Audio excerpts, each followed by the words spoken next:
my YouTube channel. I'm Kajal Mishra and you are watching the Pharmacology and Drug Development course. Today we are diving into our very first chapter, Central Nervous System Agent. We will cover in this what is CNS agent and their classification, and then introduction to CNS stimulant, psychomotor stimulant we will explain briefly, and classification of psychomotor stimulant, and then we will cover the topic drugs come under amphetamine group.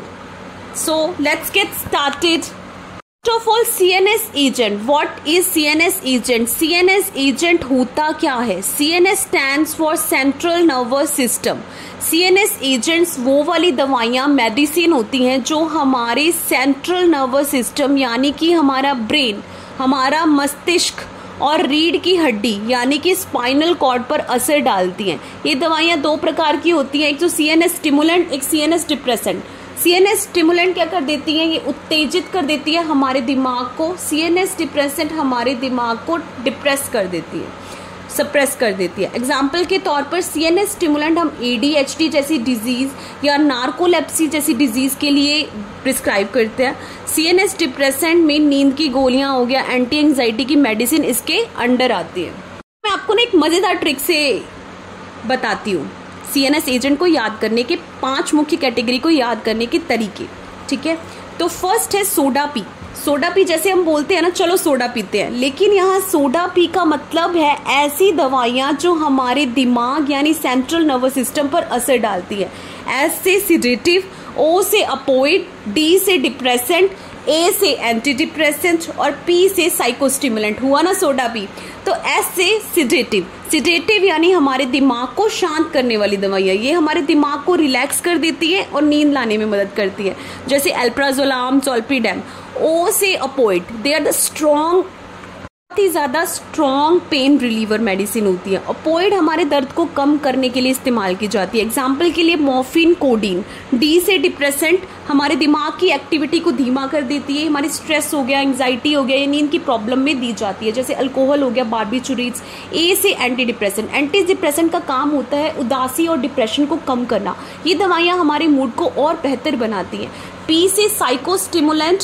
Psychostimulant हमारे दिमाग को active और सतर्क बनाती है, इससे ध्यान, ऊर्जा और फोकस बढ़ता है. आप जब भी सोचेंगे ना सोडा पी के बारे में, तो याद रखिए कोल्ड ड्रिंक नहीं है, बल्कि CNS पर असर डालने वाली 5 जरूरी दवाइयों की कैटेगरीज हैं. मैं आपको डेफिनेशन बताऊंगी. What are the definition of CNS agent? CNS agent stands for Central Nervous System agents. They are those drugs or substance that act on the brain and spinal cord, जो कि हमारे brain और spinal cord पर असर डालती हैं, which make up the central nervous system. These agents alter CNS activity to treat a wide range of neurological and psychiatric condition. CNS agent वो दवाइयाँ होती हैं या वो पदार्थ होते हैं जो हमारे दिमाग और हमारी रीढ़ की हड्डी पर असर डालती है. मेनली ये दवाइयाँ हमारे सेंट्रल नर्वस सिस्टम की गतिविधियों को बदलती हैं और इसका इस्तेमाल न्यूरोलॉजिकल और मानसिक साइकेट्रिक बीमारियों के इलाज के लिए किया जाता है. तो CNS एजेंट दिमाग और रीढ़ की हड्डी पर काम करके मानसिक और तंत्रिका संबंधी समस्याओं का इलाज करते हैं. Next is our classification of CNS agent. They are further classified into 7 categories. The first category is CNS stimulant. Second one is CNS depressant. Third one is analgesic, pain reliever. Fourth is antipsychotic. Fifth is antidepressant. Sixth is anti-epileptic. Seventh is drug for neurodegenerative disease. These are the 7 classification of CNS agent: CNS stimulant, CNS depressant, analgesic, antipsychotic, antidepressant, anti-epileptic, and drug for neurodegenerative disease. We will explain what are CNS stimulant. Stimulant क्या होता है? जब हम कहते हैं CNS stimulation, तो इसका मतलब है दिमाग और रीढ़ की हड्डी की गतिविधियों को तेज करना. इसका असर ये होता है कि व्यक्ति ज्यादा सतर्क महसूस करता है, नींद कम आती है यानी वो अवेक रहता है, शरीर में एनर्जी महसूस होती है और उसका ध्यान, फोकस बढ़ जाता है. तौर पर जब कोई व्यक्ति कैफीन पीता है जैसे चाय या कॉफी, तो वह थोड़ा एक्टिव, फ्रेश और ध्यान केंद्रित महसूस करता है. ये एक CNS स्टिमुलेंट का प्रभाव है. डीपली करेंगे what are CNS stimulant. Our second classification, depression. CNS depression ऐसी मेडिसिन होती हैं जो हमारे दिमाग की गतिविधियों को धीमा कर देती है। इसका असर क्या होता है, व्यक्ति को शांति महसूस होती है, मन और शरीर रिलैक्स हो जाता है और नींद आने लगती है, यानी व्यक्ति नींद या सुस्ती में चला जाता है। एग्जाम्पल के तौर पर नींद की गोली जैसे डाइजेपाम, अल्कोहल, कुछ एंटी एंग्जाइटी मेडिसिन, ये सभी सीएनएस की स्पीड को स्लो कर देती है ताकि व्यक्ति शांत और रिलैक्स महसूस कर सके। Category opioid analgesic. तो ऑपोइड बहुत ही स्ट्रॉन्ग पेन किलर है, यानी तेज दर्द से राहत देने वाली दवाई होती है।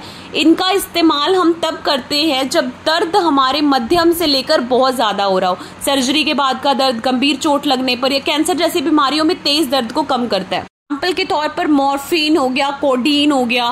देन हमारी नेक्स्ट कैटेगरी है anti psychotic drug. Anti psychotic drug कौन सी ड्रग्स होती है, ये दिमाग में होने वाले कुछ लक्षणों को कंट्रोल करने में मदद करती है, जैसे डिल्यूजन यानी गलत फहमी या जो हम भ्रम हो जाता है हमें, हेलुसिनेशन यानी ऐसी चीजें दिखना जो रियल में होती ही नहीं है, और डिसऑर्गेनाइज थिंकिंग मतलब सोचने का सही क्रम ना रहना। ये दवाइयाँ हमारे दिमाग की न्यूरोट्रांसमीटर पर असर डालकर ना इन लक्षणों को कम कर देती है और मरीज को बेहतर जीवन जीने में मदद करती है। एग्जाम्पल के तौर पर जैसे रिस्पेरिडोन हो गया, olanzapine, haloperidol, they are the example of antipsychotic drug. Category is anti epileptic. इन्हें एंटी साइकोटिक भी बोलते हैं। ये दवाइयाँ वो दवाइयाँ होती हैं जो जैसे दौरे पड़ते हैं, सीजर्स को रोकती हैं या नियंत्रित करती है। ये मेडिसिन कभी कभी हमारी नर्व पेन में भी इस्तेमाल करते हैं, एपिलेप्सी में भी देती है। ये दवाइयाँ दिमाग के नर्व सिग्नलिंग को संतुलित करती हैं, यानी दौरे ना आए और व्यक्ति सामान्य जीवन जी सकता है। कुछ आम एंटीलेप्टिक जैसे carbamazepine, valproic acid, levetiracetam. Next category is drug for neurodegenerative disease. ये वो ड्रग्स होती हैं जो कि मैनेज करते हैं सिम्टम्स कौन सी डिजीज की, जैसे अल्जाइमर डिजीज हो गया, पार्किंसन डिजीज हो गया, जिसमें हमारी जो ब्रेन सेल्स है वो स्लोली काम करना बंद कर देती है। जैसे एग्जाम्पल के तौर पर लीवोडोपा हम देते हैं पार्किंसन डिजीज के लिए और डोनिपेजिल हम देती है अल्जाइमर डिजीज के लिए। सो हम आज इस वीडियो में पूरा एक्सप्लेन करेंगे what are the CNS stimulant. CNS stimulant क्या होता है? सीएनएस का मतलब होता है सेंट्रल नर्वस सिस्टम, यानी हमारा जो दिमाग है और हमारी जो रीढ़ की हड्डी है, यानी हमारा ब्रेन और हमारी स्पाइनल कॉर्ड। जब हम कहते हैं सीएनएस स्टिमुलेंट तो इसका मतलब है ऐसी दवाइयाँ जो हमारे दिमाग यानी कि जो हमारे ब्रेन और हमारे स्पाइनल कॉर्ड की गतिविधि को बढ़ा देती है। CNS stimulant is a drug that increase the activity of brain and spinal cord in central nervous system. And what are the effects of CNS stimulant? It increases alertness, reduce fatigue, improve concentration and focus, elevates our mood in some cases, but their side effects may increase heart rate and blood pressure. क्या होता है CNS stimulant का? CNS stimulant से हमारा दिमाग और हमारा शरीर ज़्यादा सक्रिय हो जाता है। इससे हम ज़्यादा सतर्क, अलर्ट महसूस करते हैं, थकान कम लगती है, हमारी ऊर्जा और ध्यान केंद्रित करने की क्षमता बढ़ जाती है, हमारा मूड बेहतर हो जाता है और हम ज़्यादा फोकस्ड महसूस करते हैं। स्टिमुलेंट ऐसी दवाइयाँ होती हैं जो कि हमारी ब्रेन और स्पाइनल कॉर्ड की एक्टिविटी को इंक्रीज कर देती है और उसका इफेक्ट क्या होता है? अलर्टनेस बढ़ जाती है, थकान रिड्यूस हो जाती है, कंसंट्रेशन और फोकस इंप्रूव होता है और हमारा मूड भी इम्प्रूव होता है। हम करेंगे क्लासिफिकेशन क्या है सीएनएस स्टिमुलेंट की। It get divided into 3 parts. First A1 is psychomotor stimulant, B is analeptic, C is appetite suppressant anorectics. So in this video we will further explain what are psychomotor stimulant and what are the classification of psychomotor stimulant. Let's get started with psychomotor stimulant. I hope आप सबको clear हो गया होगा CNS agent क्या है, CNS agent की classification है। Further CNS stimulant हम कर रहे हैं, सीएनएस स्टिमुलेंट की डेफिनेशन क्या है और उसकी क्लासिफिकेशन क्या है। साइकोमोटर स्टिमुलेंट क्या होते हैं? ये ऐसी मेडिसिन होती हैं जो हमारी ब्रेन में कुछ खास न्यूरोट्रांसमीटर की एक्टिविटी को बढ़ा देती है, जैसे कि डोपामाइन और नॉरएपिनेफ्रिन। इनका असर क्या होता है? ये दिमाग में अलर्टनेस बढ़ा देती हैं, हमारे शरीर में फिजिकल एनर्जी बढ़ती है और हम ज़्यादा फिजिकल एक्टिव हो जाते हैं, यानी हमारे मसल्स और मूवमेंट ज़्यादा एक्टिव हो जाते हैं। मतलब अगर मैं सिंपल वर्ड में कहूँ तो साइकोमोटर स्टिमुलेंट आपको जागरूक, एनर्जेटिक और मूव करने में तेज बना देता है। Key points of psychomotor stimulant: it speed up brain activity, boost energy and alertness, improve mood and focus for the short term. Psychomotor stimulant वे एक प्रकार की जो मेडिसिन होती है, ये मुख्य रूप से हमारे दिमाग की सतर्कता यानी मेंटल अलर्टनेस, हमारी शारीरिक ऊर्जा, फिजिकल एनर्जी या मोटर की एक्टिविटी को बढ़ा देती है। ये काम कैसे करती हैं? ये दवाइयाँ हमारे दिमाग में कुछ खास न्यूरोट्रांसमीटर होते हैं जैसे कि डोपामाइन और नॉरएपिनेफ्रिन, उनकी गतिविधि को बढ़ा देता है। इससे हमारा दिमाग और शरीर दोनों ज़्यादा एनर्जेटिक फील करते हैं। आपका दिमाग और शरीर ज़्यादा जागरूक और एनर्जेटिक हो जाता है। देन हम पहले बताएंगे डोपामाइन क्या होता है। डोपामाइन एक न्यूरोट्रांसमीटर होता है जो हमें खुशी, संतुष्टि और प्रेरणा का एहसास करवाता है। जब हम कोई पसंदीदा काम करते हैं ना, जैसे खाना खाना या कोई अच्छा गाना सुनना, तब हमारा डोपामाइन हमारे दिमाग में रिलीज होता है और हम अच्छा महसूस करते हैं। फॉर एग्जाम्पल, जब आप कोई पसंदीदा खेल जीतते हैं तो आपका दिमाग डोपामाइन रिलीज करता है। Dopamine is responsible for feeling of pleasure, rewards and motivation. It helps us to feel good and is linked to activities we enjoyed. मतलब एग्जाम्पल के तौर पर जैसे मैंने आपको बताया था, doing something fun or achieving a goal releases dopamine, making you feel happy. Next neurotransmitter is norepinephrine. Norepinephrine क्या करता है? ये हमारे शरीर और दिमाग को सतर्क यानी कि अलर्ट और तैयार मतलब रेडी रखता है। जब हमें कोई खतरा महसूस होता है, ये हमें तुरंत प्रतिक्रिया देने होती है, तब नॉरएपिनेफ्रिन सक्रिय होता है। मतलब यह हमारी ध्यान और हमारी ऊर्जा बढ़ाने में मदद करता है। फॉर एग्जाम्पल, जब अचानक कोई आवाज आती है जिस आप तुरंत जाग जाते हैं, यानी कि ये नॉरएपिनेफ्रिन का असर है, हमसे अलर्ट हो जाते हैं इसमें।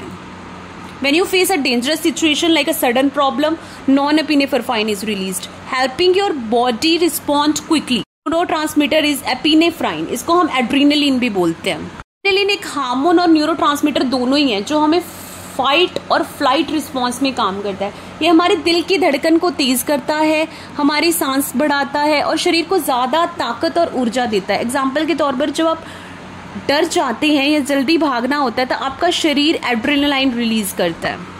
ये हमारे शरीर को सतर्क और ऊर्जावान बनाती है। खासकर सांस की बीमारी में उपयोग होता है क्योंकि ये नाक और फेफड़ों की नली को खोलती है। साइकोमोटर स्टिमुलेंट, अब हम उसकी क्लासिफिकेशन पढ़ेंगे। It get divided into 4 categories. First is amphetamine group, second is methylphenidate group, third is cocaine illegal stimulant group, fourth one is other stimulant with similar action. हम इसको एक एक करके एक्सप्लेन करेंगे। इस वीडियो में इस बार हमने एक्सप्लेन किया है what are the amphetamine group and drug comes under amphetamine group in brief section. So let's get started with amphetamine group. Amphetamine group क्या होता है? एम्फेटामाइन ग्रुप वो मेडिसिन होती हैं जो सीएनएस स्टिमुलेंट की श्रेणी में होती हैं, उनकी क्लासिफिकेशन में आ रही है ना, जिसके रिलेशन एम्फेटामाइन के जैसे होती है। जैसे amphetamine group includes a class of CNS stimulant drugs that are chemically related to amphetamine. ये ड्रग्स क्या करती है? डोपामाइन और नॉरएपिनेफ्रिन के लेवल को इंक्रीज कर देती है हमारे ब्रेन में, leading to increase alertness, improve attention and focus, reduce fatigue and decrease appetite. Mainly किसके लिए यूज होती है? For the treatment of ADHD disease, narcolepsy and sometime obesity. क्या कर रही थी? हमारे ब्रेन में डोपामाइन और नॉरएपिनेफ्रिन के लेवल को इंक्रीज कर रही थी। तो हमने पहले बताया था कि डोपामाइन और नॉरएपिनेफ्रिन क्या होता है। डोपामाइन है feel good and reward chemical, feel good neurotransmitter. It make us feel happy, excited and motivated. So next is norepinephrine, जो हमने पीछे किया था। ये अलर्टनेस एंड स्ट्रेस केमिकल है, ठीक है। Norepinephrine keep us alert and ready for action. Stressful और स्केरी सिचुएशन में भी ये हमारी बॉडी को फाइट और फ्लाइट मोड में डाल देता है, हमारी हार्ट रेट बढ़ा देता है और फोकस इंप्रूव करता है। जब आप सडनली फील करते हैं या फिर लाउड नॉइज सुनते हैं तो नॉरएपिनेफ्रिन अपने आप एक्टिवेट हो जाता है और आपकी बॉडी को प्रिपेयर कर सकता है रिएक्ट करने के लिए कि हमारी बॉडी कैसे रिएक्ट करेगी। से ये साइकोमोटर स्टिमुलेंट में भी, एम्फेटामाइन ग्रुप में भी डोपामाइन और नॉरएपिनेफ्रिन के लेवल को इंक्रीज कर देता है। तो काम कैसे करता है एम्फेटामाइन ग्रुप? सारी ड्रग इसी कैटेगरी से काम करेगी, इसी मैकेनिज्म ऑफ एक्शन से काम करेगी। सो मैं एक्सप्लेन करती हूँ कि कैसे काम करता है साइकोमोटर स्टिमुलेंट। ये दवाइयाँ कैसे काम करती हैं? कुछ दवाइयाँ जो हमारे दिमाग में डोपामाइन और नॉरएपिनेफ्रिन नाम के न्यूरोट्रांसमीटर के लेवल को इंक्रीज कर देती है। सबसे पहले ये जो मेडिसिन होती हैं इन न्यूरोट्रांसमीटर को ज़्यादा रिलीज करवाती हैं। फिर ये जो मेडिसिन होती हैं इनके वापस दिमाग की कोशिकाओं में जाने, जैसे रिएप्टेक कहते हैं ना हम, ठीक है, उनको रोक देती हैं। क्यों रोकती हैं? इससे क्या होता है, जो डोपामाइन और जो नॉन एपिनेफ्राइन है दिमाग में ना हमारे ज़्यादा देर तक रहता है। दिमाग की जो ब्रेन की एक्टिविटी होती है इससे बढ़ जाती है, आप ज़्यादा अलर्ट और फोकस्ड रह पाते हैं, आपकी वेकफुलनेस बढ़ जाती है, ठीक है। आसान एग्जांपल मैं आपको बताती हूँ। सोचिए जब आप पानी भरते हो और नल को थोड़ी देर खुला छोड़ देते हो ताकि ज़्यादा पानी बह सके, इसी तरह ये दवाइयाँ हमारे दिमाग में खुशियाँ और ऊर्जा वाले न्यूरोट्रांसमीटर को ज़्यादा समय तक बनाए रखती है। तो समझ आया आपको कि what are the mechanism of action of methyl amphetamine group. करेंगे ड्रग्स जो आ रही हैं एम्फेटामाइन ग्रुप के अंदर, amphetamine sulphate, dextroamphetamine, levoamphetamine, mixed amphetamine salt, lisdexamfetamine, methamphetamine. तो आज हम एक्सप्लेन करेंगे amphetamine sulphate and dextroamphetamine. So let's get started with amphetamine sulphate. Amphetamine sulphate क्या होता है? एम्फेटामाइन सल्फेट एक ऐसा मेडिसिन है जो हमारे दिमाग को स्टिमुलेट करती है। इसका मतलब ये है कि हमारे दिमाग की गतिविधि को बढ़ाती है, जिससे हमारा ज़्यादा ध्यान फोकस्ड होता है और अलर्ट महसूस करते हैं और हमारी अटेंशन बेहतर होती है। ये काम कैसे करती है? जैसे मैंने आपको बताया था, पूरा एम्फेटामाइन ग्रुप वैसे ही काम करता है। ये मेडिसिन हमारे दिमाग में जो दो महत्वपूर्ण न्यूरोट्रांसमीटर होते हैं, यानी कि डोपामाइन रिवार्ड हार्मोन और नोपिनेफ्राइन जो अलर्ट हार्मोन है की मात्रा को बढ़ा देती है। ये दोनों न्यूरोट्रांसमीटर हमारी एकाग्रता और ऊर्जा बढ़ाने में मदद करता है। फॉर एग्जांपल एम्फेटामाइन सल्फेट आपके दिमाग को ज़्यादा जागरूक और सक्रिय बनाता है ताकि आप आसानी से ध्यान लगा सके और थकान महसूस ना करें। किसके लिए किया जाता है एम्फेटामाइन सल्फेट? एक तो ADHD के लिए। ADHD stands for Attention Deficit Hyperactivity Disorder. People with ADHD have trouble focusing and controlling their activity level. Amphetamine sulfate help them concentrate and stay calm.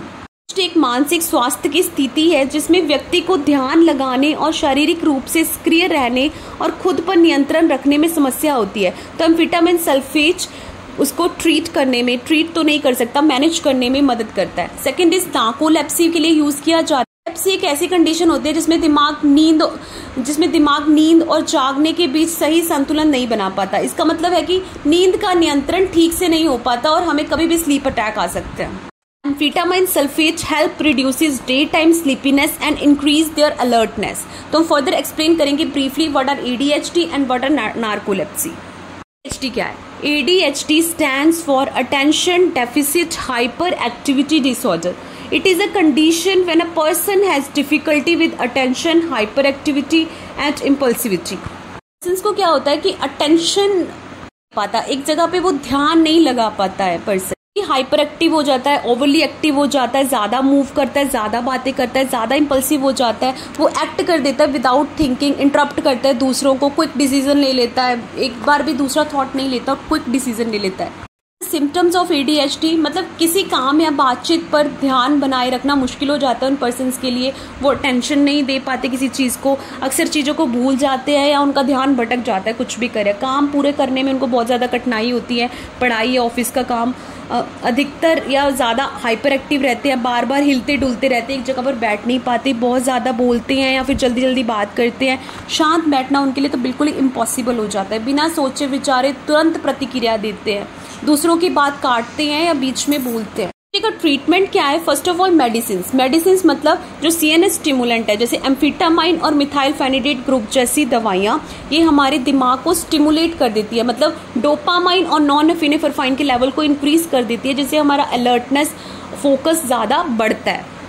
Behavioural therapy मतलब mainly ये बच्चों में होता है, कुछ बड़ों में भी होता है। तो बच्चे और बड़े दोनों अपने व्यवहार को सुधारने में मदद मिलती है बिहेवियरल थेरेपी के साथ, जिससे हमारा ध्यान, एकाग्रता बढ़ती है। ठीक है, परिवार और सहयोग का, स्कूलों का सहयोग, it's very important. Simple word में कहूँ तो ADHD वह कंडीशन होती है जिसमें व्यक्ति का जो ध्यान है ना वो भटकता है, वो ज़्यादा सक्रिय रहता है और बिना सोचे समझे डिसीजन ले लेता है, ज़्यादा ओवर एक्टिव रहता है, हाइपर एक्टिव रहता है, ज़्यादा इम्पल्सिव रहता है। लेकिन सही इलाज और सपोर्ट मिलने से इसे ठीक किया जा सकता है, जैसे CNS स्टिमुलेंट मेडिसिन।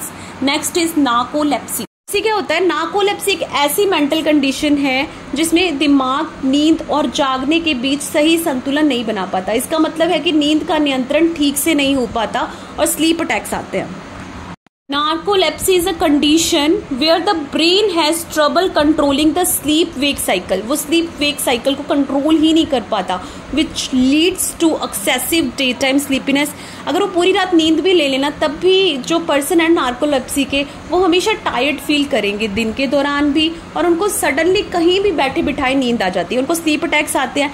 जिनको नार्कोलेप्सी होती है वो सडनली सो जाते हैं बिना वार्निंग के, even in the middle of the activities. Main symptoms of narcolepsy, दिन के समय पे बहुत ज़्यादा उनको नींद आती है, एक्सेसिव डे टाइम स्लीपीनेस, पूरी रात अच्छी नींद लेते हैं तब भी उनको ज़्यादा थकान महसूस होती है, अचानक बिना किसी वजह की नींद आ जाती है, नींद के दौरे पड़ते हैं जिनको स्लीप अटैक्स बोलते हैं, बिना चेतावनी के अचानक सो जाते हैं, चाहे आप कोई भी काम कर रहे हो या बात कर रहे हो।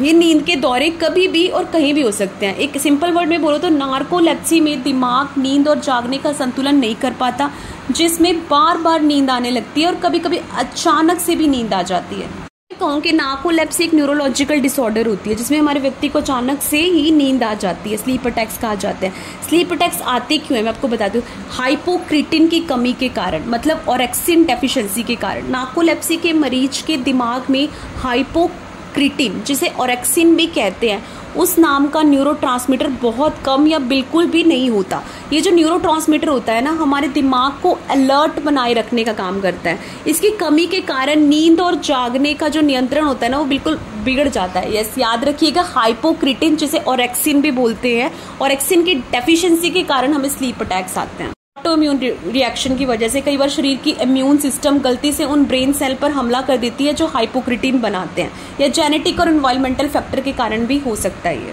ट्रीटमेंट फॉर नार्कोलेप्सी, कोई क्योर नहीं है नार्कोलेप्सी का, बस को मैनेज कर सकते हैं स्टिमुलेशन मेडिसिन के साथ, ठीक है, ताकि आपको जागने में मदद मिल सके। Antidepressant medicine to reduce cataplexy and other symptom. Cataplexy क्या होता है, जो मसल की मूवमेंट लॉस हो जाती है, हमारी लाइफस्टाइल चेंजेस, उससे भी फर्क पड़ता है नार्कोलेप्सी में काफ़ी ज़्यादा। डोजेज क्या होती है एम्फेटामाइन सल्फेट की, ADHD में उसकी टिपिकली डोजेज स्टार्ट होती है 5 mg से। 5 mg शुरुआत करते हैं, फिर डोज इंक्रीज होती है ग्रेजुअली 15 तक, ठीक है।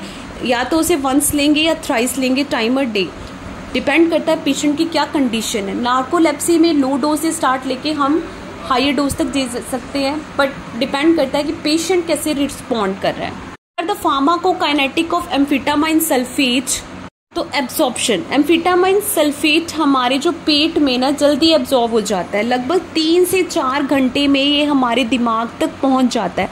मतलब जो हमारी ये मेडिसिन हैं हमारे पेट से हमारे ब्लड में जल्दी मिल जाती है और हमारे दिमाग में अपना असर दिखाने लगती है। सेकंड होता है डिस्ट्रीब्यूशन, ये हमारी जो दवाई होती है ना, हमारे ब्लड के माध्यम से ना हमारे पूरे शरीर में फैल जाती है। ये खासकर दिमाग और हमारे सेंट्रल नर्वस सिस्टम तक पहुंचती है, जिससे जहाँ पे हमारा मुख्य प्रभाव होता है। मेटाबॉलिज्म, एम्फेटामाइन सल्फेट हमारी लीवर में जाके टूटता है, यहाँ इसे छोटे छोटे एक्टिव मेटाबोलाइट्स में बदल जाता है जो शरीर में असर करते हैं। एक्सक्रीट तो हमें सबको पता है, ये मेडिसिन मेन रूप से हमारे यूरिन के माध्यम से शरीर से बाहर निकलती है। यानी जब हम वॉशरूम जाते हैं, पेशाब करते हैं, तो दवा और उसके टूटे हुए भाग शरीर से हमारे बाहर आ जाते हैं। This is the absorption, distribution, metabolism and excretion of amphetamine sulfate. चलिए जानते हैं what are the pharmacodynamic of amphetamine sulfate. Pharmacodynamic mean how the drug works in the body. Drug कैसे काम करती है हमारी बॉडी में। एम्फेटामाइन सल्फेट शरीर में कैसे काम करती है, हमारे दिमाग में जो डोपामाइन है, नॉन एपिनेफ्राइन है, उनकी मात्रा को ना बढ़ा देते हैं, उसके लेवल को इंक्रीज कर देते हैं। इससे हमारे दिमाग में जो अलर्टनेस है और वेकफुलनेस है वो बढ़ जाती है। इससे हमारा जो ध्यान है, मतलब हमारी फोकस और कंसंट्रेशन बेहतर हो जाती है और हमारे शरीर में फिजिकल एनर्जी बढ़ जाती है। कुछ मामलों में इसका असर मूड को सुधारने में भी होता है। साथ ही ये हमारी हार्ट रेट और हमारे ब्लड प्रेशर को भी बढ़ा सकती है। इजीली वर्ड में बोलूं तो एम्फेटामाइन सल्फेट हमारे दिमाग को सक्रिय करता है, ताकि आप ज़्यादा जागरूक, ज़्यादा ध्यान केंद्रित हो आपका, आप ज़्यादा ही अलर्ट महसूस करें, फोकस महसूस करें, एनर्जेटिक महसूस करें। लेकिन ये हमारे दिल की धड़कन और ब्लड प्रेशर को भी बढ़ा सकता है। समरी बताऊंगी, what are the summary of amphetamine sulphate, जो भी हमने पीछे पूरा पढ़ा है, पूरा सारांश बताऊंगी। उसके जो अमाउंट की ड्रग दी जाती है एम्फेटामाइन सल्फेट की, वो 5 mg, 10 mg और 15 mg तक दी जाती है। Amphetamine sulphate is a CNS stimulant used for treating ADHD, narcolepsy. It works by increasing the level of dopamine and norepinephrine in the brain, which help improving focus, attention and energy. So our next drug is dextroamphetamine. डेक्स्ट्रोएम्फेटामाइन एक stimulant drug है जो कि help करता है patients को for the treatment of ADHD and narcolepsy, जो हमने पीछे पढ़ा था। ठीक है, कैसे काम करता है? स्टिमुलेशन का मतलब हमने पीछे पढ़ा था। ये क्या कर देता है? बूस्ट करता है एक्टिविटी को, हमारे ब्रेन में डोपामाइन और नॉरएपिनेफ्राइन के लेवल को इंक्रीज कर देता है हमारे ब्रेन में। ये केमिकल्स रिस्पॉन्सिबल होते हैं for improving attention, focus and alertness. है डेक्स्ट्रोएम्फेटामाइन इमीडिएट रिलीज में 2.5 mg available, 5 mg is available, 10 mg is available and common strength of dextroamphetamine extended release में 5 mg, 10 mg एंड 15 mg। कैसे करती है डेक्स्ट्रोएम्फेटामाइन? ये जो हमारे दिमाग में ना जो डोपामाइन है और जो हमारा नॉरएपिनेफ्राइन, दोनों न्यूरोट्रांसमीटर है, उनके लेवल को इंक्रीज कर देती है। इसमें ध्यान लगाने में मदद मिलती है, जल्दबाजी से फैसले लेने की जो हमारी आदत होती है, मतलब जो इम्पल्सिविटी की आदत होती है, वो कम हो जाती है और हमारा ध्यान केंद्रित रखना आसान हो जाता है। तो नार्कोलेप्सी जैसे दिन में जो अचानक हमारी स्लीप अटैक्स आती है, ये मेडिसिन अत्यधिक नींद को कम कर देती है और हमें अलर्ट रहने में महसूस करती है ताकि हम ज़्यादा देर तक वेकअप रह सके। एम्फेटामाइन हम यूज करते हैं ADHD में, attention deficit hyper activity disorder में और नार्कोलेप्सी में। तो हम डेक्स्ट्रोएम्फेटामाइन कैसे लेते हैं? ये मेडिसिन आमतौर पर टैबलेट या रिलीज कैप्सूल के फॉर्म में अवेलेबल होती हैं। तो इसको हम as by prescribe by doctor लेंगे कि क्या पेशेंट की कंडीशन है उनको कंसीडर करके। शुरू में तो डॉक्टर इसको कम डोज से ही शुरू करता है और धीरे धीरे हमारी दवाई की मात्रा को बढ़ा देता है ताकि यह देखा जा सके कि दवा व्यक्ति पर कैसे असर कर रही है। अब हम करेंगे समराइज, पूरा जो भी आज हमने पढ़ा है उसको पूरा समराइज करेंगे। पढ़ा था CNS एजेंट क्या होते हैं। First of all CNS agent वो दवाइयाँ होती है, वो मेडिसिन होती है जो हमारे दिमाग और हमारे स्पाइनल कॉर्ड यानी कि हमारे ब्रेन और स्पाइनल कॉर्ड पर असर डालती हैं। CNS एजेंट की कैटेगरी 7 कैटेगरीज की थी। CNS एजेंट हमारी CNS stimulant, CNS depressant, ओइड analgesic, anti depressant, antipsychotic, anti epileptic, anti convulsant and neurodegenerative disease. What are the CNS stimulants? CNS stimulant enhance neurotransmitter to improve alertness and energy. Then psychomotor stimulant that are classification of CNS stimulant are the key CNS stimulation for ADHD and narcolepsy. क्या था? Amphetamine group. Amphetamine group में कौन कौन सी drugs आ रही थी? Amphetamine sulphate, dextroamphetamine, levoamphetamine, mixed amphetamine salt, lisdexamfetamine, methamphetamine, जिसमें से हमने amphetamine sulphate and dextroamphetamine cover किया है इस वीडियो में। तो नेक्स्ट मैंने कुछ असाइनमेंट के क्वेश्चन दिए हैं फ्रेंड्स, आप उसको ज़रूर लिखना, कमेंट में उसको ज़रूर आंसर करना। अगर कुछ नहीं समझ में आया तो प्लीज़ मुझे बताना कि किस चीज़ में कमी रह गई, तो ताकि मैं नेक्स्ट वीडियो में उसको और अच्छे तरीके से एक्सप्लेन कर सकूँगी आपको। तो ये 5 कुछ क्वेश्चंस हैं, आप ज़रूर इसको सॉल्व करिएगा। इस वीडियो में पूरा कवर किया कि CNS एजेंट क्या होते हैं, देयर क्लासिफिकेशन क्या है, तो ब्रीफ एक्सप्लेन किया CNS स्टिमुलेंट को। स्टिमुलेंट के बाद हमने उसकी क्लासिफिकेशन फर्दर करी, तो साइकोमोटर स्टिमुलेंट को एक्सप्लेन किया और उसमें से हमने फर्स्ट कैटेगरी करी एम्फेटामाइन ग्रुप। एम्फेटामाइन ग्रुप में भी हमने सिर्फ 2 ड्रग्स आज कंप्लीट किए हैं, डेक्स्ट्रोएम्फेटामाइन एंड एम्फेटामाइन सल्फेट। बाकी के हम नेक्स्ट टॉपिक में एम्फेटामाइन ग्रुप को कंप्लीट कर लेंगे। Thank you for watching. In the next episode we will continue our discussion on psychomotor stimulant by diving deeper into other important drugs under the amphetamine group, जैसे levoamphetamine, mixed amphetamine salt, lisdexamphetamine, methamphetamine. Update and don't miss the next part. Thank you for watching. In the next episode we will continue our discussion, right? So stay updated and don't miss the next part. If you have any question, feel free to reach out. Thank you for listening to me. Thank you so much. You can follow me on Instagram too. You can listen to my podcast of Self Confidence with Kajal on podcast. You can search it out. So thank you. Have a nice day.